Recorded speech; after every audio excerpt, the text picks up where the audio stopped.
marching along. I can heal and resurrect myself. Oh, that apothecary, he's a menace.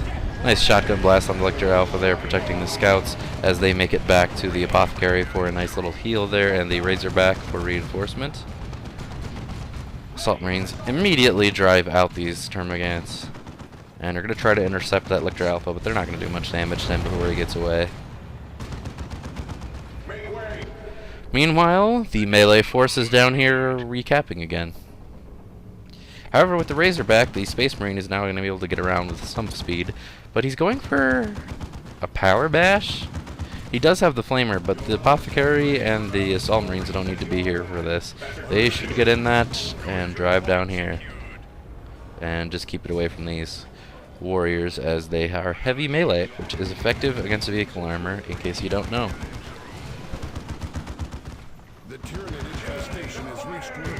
Interesting that these Assault Marines are not meleeing, but are instead sitting in cover firing their bolt pistols.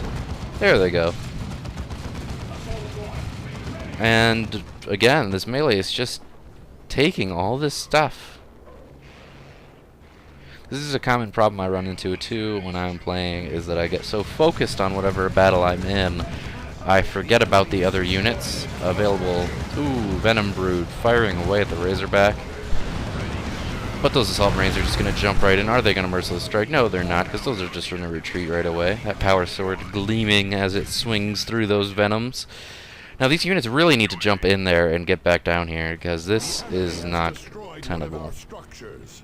The whole not having victory points. And meanwhile, these scouts could quite easily go cap this victory point. But it looks like he's going to make those Assault Marines hoof it, and even drop off the Tactical Marines. And there, he's driven him off, just as he decaps the power node. However, these Gaunts are still here, causing a bit of trouble. Go, Razorback, go! So those scouts have opted instead to come repair the Razorback instead of going to Ninja this point. And that means the victory points are going to continue to tick down for Muerte. Again, while I'm exclaiming about this, this is a common problem for mid and low level players to just get tunnel vision. Nice Librarian up with Psychic Hood that grants him the Gate of Infinity. A very awesome ability to use in conjunction with the Apothecary and ASMs, as you can pop the ASMs back to the Apothecary at any time.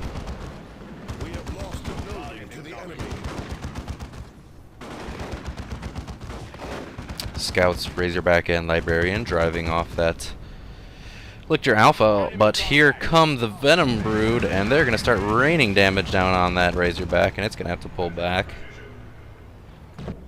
Muerte now trying to do the same thing to Boars as Boars had been doing to him, but still has not recapped this natural. There go the Scouts. It'd be nice if the Tax could get in on that as well, capping something. There they go. And Boris has held these so long they've matured to full plus 30. That's when you know you've lost focus a little bit. We're going to see a Purification Vial here to save the ASMs. There goes the heal. Point blank verification. Yes, there it is.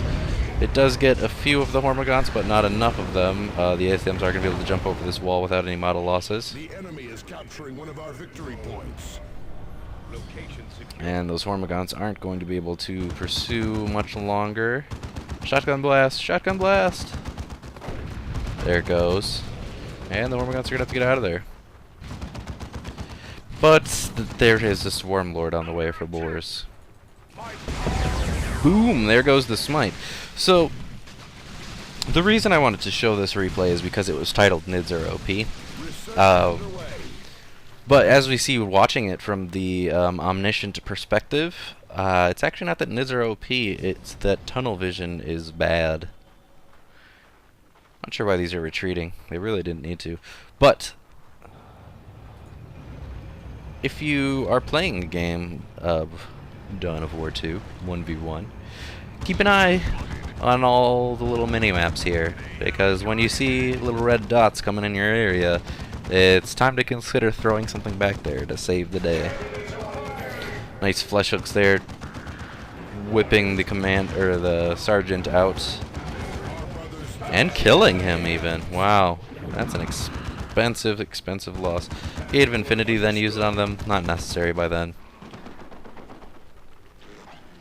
And here comes the big nasty Tyranid blob of mixed crayon colors. Oh, and that Librarian is capping. He should not be capping. The Librarian is so much more potent in battle, especially in this battle, where Smite will make a big difference. Much bigger difference than Flamer. Are the ASMs and Apothecary going to join the battle? Or no? There's the Swarm Lord. And there is only a Melt-A-Bomb as AV on the field right now for Muerte, so that Swarm Lord is going to be devastating. Has he reacted to it yet? He has. He has a missile launcher building. Melt-A-Bomb does go off there. However, these units are all going to have to retreat right away. They're sticking around a bit long, and that's going to be bad. They do have the rocket launcher up now, all the more reason they need to get out. They need to get out, Muerte. What are you doing? Get him out. Razorback trying to cover all these units, but Smite point blank onto the ground, not causing much. There's a Drain Life going off for the Swarm Lord now, not necessary. He wasn't taking any damage. The Tactical Marines are finally getting out of there. And the Apothecary looks like he's not gonna make it. No. And indeed, he makes it with 1 hit point. Wow. Wow, Apothecary. Meanwhile, this Warrior Brood is getting quite low. Likely set to auto-reinforce, not realizing it's not close enough to the Swarm Lord to auto-reinforce. Scouts going in to jump in this Razorback, I assume. Nope, retreating instead. The Librarian is spending a bit too much time on the field trying to be a hero. I know he has the quickening, but he is not the Highlander. He can be killed. That reference is lost on anybody who was not born in the 80s or before. And in comes a Spore Mine call-in on the base, just to cause extra damage and suppress these rocket men. But really, at this point, with a 3 cap up, most of the map red, and a Swarm Lord out with nothing to challenge it, Boris has this game. Angels of Death is popped. And the ASMs jump in on the Termagants.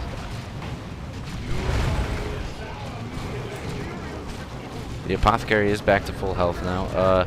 These rocket attacks spin around after the Librarian becomes the main focus of the Swarm Lord. And the Razorback continues to fight diligently as the Scouts try desperately to cap this point. But they're going to go down here. And with the Venom Broods there, down goes the Razorback as well. So, while this game does showcase a lot of Tyranid power, it also showcases the importance of keeping your eye on the minimap. It's an easy thing to forget to do. I myself am often, in fact more frequently than not, guilty of doing it and being subject to many ninja caps that I don't notice until I go, hey, I'm winning, and then I look up and go, hey, I'm losing. And yeah, it's all due to letting your opponent have all your resources. You know, if they're able to get those requisition points on your side, if they're able to get the victory points on your side, well, that's gonna go their way then. That they're gonna, you know, no matter what faction they're playing. If he was playing Eldar, he would have had an avatar out, and equally Muerte would not have been able to respond to it. And yes, the scoreboard, while the attrition is in Muerte's favor, that is, of course, because Space Marines are low attrition race, and Tyranids are a high attrition race. Resources are where we see the big difference in requisition. The power collected is in Muerte's favor because he did steal one of Boris's complete gen farms for a little while there and didn't actually lose any of his. But Boris got the power much faster, is what's not being read out here. So while Muerte did get power, he didn't have time to spend it, really, and he also didn't have requisition to spend it with. And then the point capture is, of course, points lost. There you go. That's where you can see the big difference here. Alright, so that was part 2. It was a bit quicker than usual, but I wanted to get down to this whole Tyranids are super powerful thing. They are quite strong because of their speed and their ability to cap and their ability to get cheap capping squads in the Termagants, but this was a case of a little bit of tunnel vision, I think, personally. Alright, so we're going to move on to part 3, if you want to join me for that. If not, if you have no interest in other games than Dawn of War 2, then thanks for watching, and I will see you next week. And again, sorry the episode was late. I will try to be on time next week. Alright, see you later.